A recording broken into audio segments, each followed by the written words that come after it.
Hello, I'm Bob Cox. I'm the author of the Opening Doors series. I'm an educator, a presenter, a teacher, and a lover of English in a big way. So I hope you're going to enjoy this short module, but I hope very valuable module based around Andri Snær Magnason's The Blue Planet. It's a fantastic book. And our idea in a minute is to work with you on the focus of a wondrous setting. The Blue Planet is going to give us a fantastic example of a wondrous setting. We're going to learn from that, and then we're going to apply. Quality text to quality writing is often the direction of travel with Opening Doors. And across the 5 books, there are 80 units. And we go from Dickens to Emily Dickinson, from Dion Brand to Miroslav Holub, and from Kafka to Edward Lear, and so many more. Great literary figures past and present. We always link them with great writers of today, and this is going to be a really good example of that, because The Blue Planet is one of our choices for a modern classic. And very much by a writer writing all sorts of terrific things today. And the book is about 20 years old now, and if you haven't heard of it, we think you're really going to like it. Just imagine, if you can, a planet which is inhabited by very happy children. Yes, they play endlessly.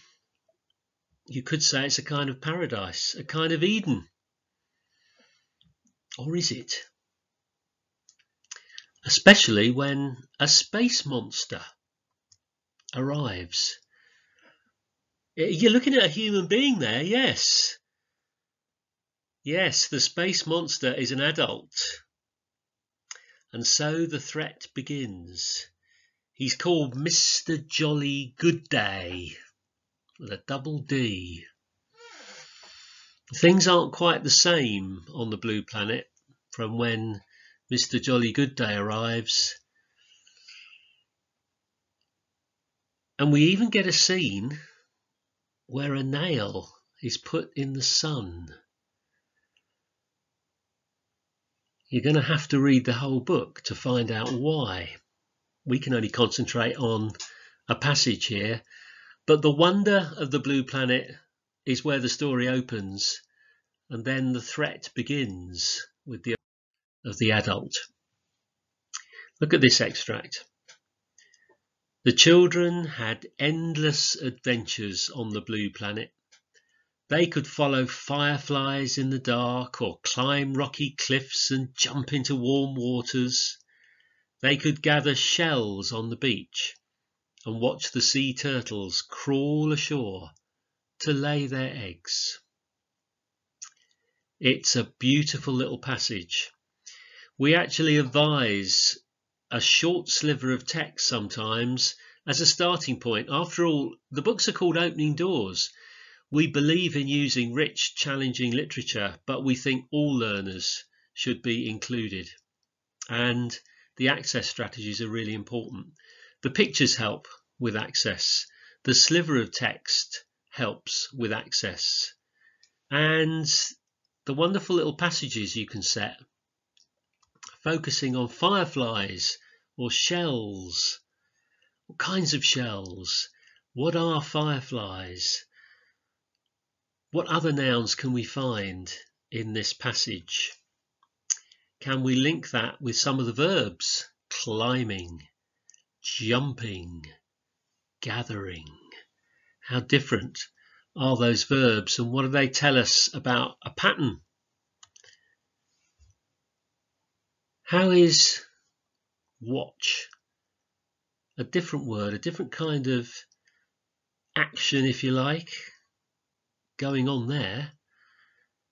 Climbing, jumping and gathering, giving way to watching, but the watching is just as important. These are endless adventures. Why not ask your pupils to invent their own images on an endless adventure on a blue planet. At the moment, there's no sign of Mr. Jolly Good Day.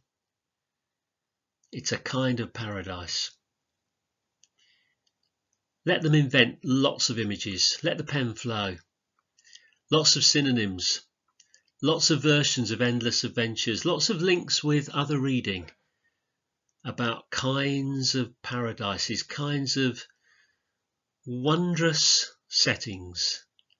And on the way, you're beginning to teach them about parts of speech, but in context. And of course, there's things about spellings that you can point out.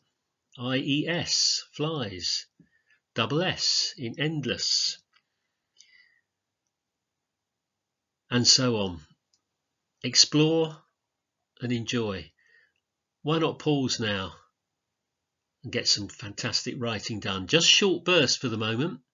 We call them tasters. This is a mini taster. Lots of vocabulary, lots of phrases, lots of words. Keeping that focus on wonder.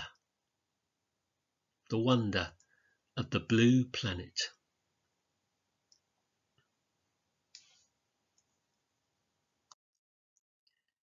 Okay, it's time to read some more. Start comparing all the image making with what comes next. There were high cliffs full of nesting birds and cold white glaciers that crawled to the sea, crunching and crumbling. The forests were light green during the day when the tigers and parrots were about, but they turned dark green in the evening when the wolves began howling, and black green at night when the bats awoke and spiders with hairy legs wove their webs between branches. Once a year, an incredible event took place on the blue planet. A ray of light would burst through a little hole in the wall of a cave in the Blue Mountains. This was no ordinary cave. It was full of sleeping butterflies. Now, we also advise in opening doors that it can be a really good idea to search for themes and links, not necessarily to move in so quickly in a passage just on spotting a metaphor, but appreciate the whole, because the secret of the writing here is in the flow. There's a build of wonder. And then that short sentence, it was full of sleeping butterflies. Now, we use lots of thinking engines in opening doors. Some of them are very common, have been around for ages. Some we like to think we thought of ourselves. Look at a mood continuum. This is one of my favourites that I've used with lots of classes, and I know lots of teachers use it. Look at that continuum line and imagine you could put some of the words and phrases used here towards the dark and menacing side, and some of the words and phrases towards the light and welcoming side. Have a go at that. They can be cut up, made into cards, given different colours. Sometimes we get pupils coming out in the front of the class and actually forming a continuum line and standing where they think something like tigers might go, or crunching or crumbling. Have a go at placing lots and lots of those words and phrases into mood continuum mode. See where you put them. Pause the tape. Have a go.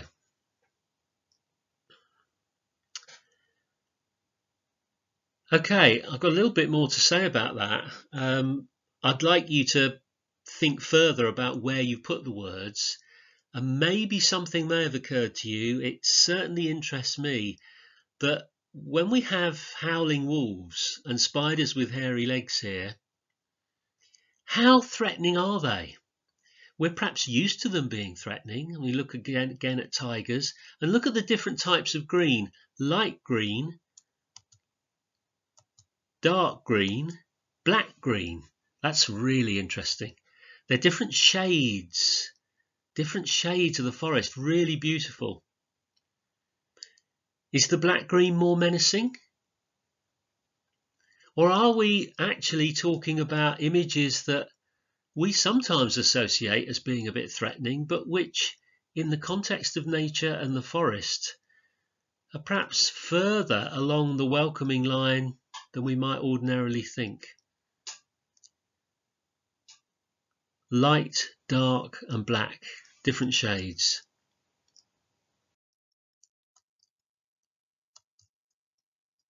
Let's read on further. As the light flooded the cave and shone on their wings, something wonderful happened. The butterflies awoke from their sleep. Very slowly and calmly they moved their wings and then rose in the air one by one and flew out of the mouth of the cave. They followed the sun for a whole day, circling the planet over land and sea, mountains and valleys, before fluttering back into the cave and falling asleep again, not to awaken until another year had passed. The flight of the butterflies was the greatest wonder on the blue planet, and a day of true happiness. The butterfly image is fascinating. You might like to think what butterflies mean to you. Why butterflies have been chosen for this kind of beautiful enactment with the light flooding in the cave. It's like a kind of birth. Now, it's time to apply what you've been learning. So often we advise this kind of partnership, if you like, between learning more about how to comprehend and how to appreciate in terms of vocabulary styles and what an author is trying to do, and then applying it to writing. Quality text to quality writing. Can you write the next sentence or paragraph which might summarize how the children responded?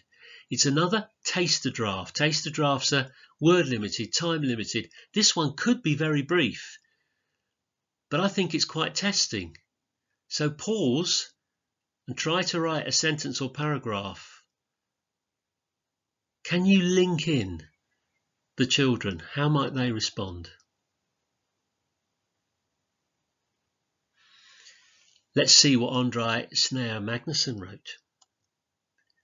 The children would lie on their backs and watch the butterflies fill the sky until they disappeared with the sun beyond the horizon. One sentence shows us how the wonder of the setting and the wonder in the children's imaginations all link together. Let's learn from great writers. They give us the models. So often it's possible to be a little bit overwordy there, almost try to say too much, but actually that one sentence sums it up. Lying on their backs tells us about a kind of happiness released by the butterflies and the butterflies awakening. It's a kind of new dawn promised every year. Now take your writing further. You could create a distinct atmosphere, being really, really consistent. Invent your own wondrous setting. Try to imply meaning between the lines in ways you've never tried before. Be ambitious. Can you use symbols or big picture motifs? Don't be too forced. Enjoy it. There was nothing forced at all about that wondrous setting that we've just explored. You could develop a particular narrative viewpoint, a way of telling the story. Let the pen flow to create your wondrous setting in your way, but having learnt and moved your ideas on further. Do enjoy and do send us, through the details we'll give you at the end, your writing. If you want some further titles beyond the wondrous setting and learning from Andri, here are some other possibilities. I won't read them all through. You can see them for yourselves, but the city of peace at midnight, I rather like the sound of. 10 hours without adults. Hey, that'd be good. It's a terrific idea, the idea of the adult arriving and what happens next. But you invent your own story. It's an endless adventure, and your real focus is applying all those ideas about wondrous settings. Timothy Shanahan is a well-known American educator. Start kids out with complex texts that they cannot read successfully. Then teach them to read those texts well. That's something which I think is really important. Try to use the words, the style, the particular aim of wonder, and always try to go a little bit further with your writing and try to set context within which it's possible to do that, using readability and ideas which are slightly higher perhaps than usual, but with texts which have a wonderful accessibility to them with terrific storytelling. And I think The Blue Planet is already a modern classic, but if you haven't heard of it, do read it. Find out what happens when the sun gets nailed to the sky and why that might happen in the story anyhow. Do try looking at our other videos. Do consider the books, 80 units across 5 books, and we work very much through the reading school, posting these videos. We thank Carl McCarthy and team very much. So do take a look at all the other things that the reading school are posting. It's all about the fascination of quality and reading aloud and exploring words and styles and stories and pictures. And through that, the spelling, the punctuation, the grammar, that builds, that improves, but through the context of the story. There's my website, there's my email. We'd love to get your setting of wonder. Enjoy.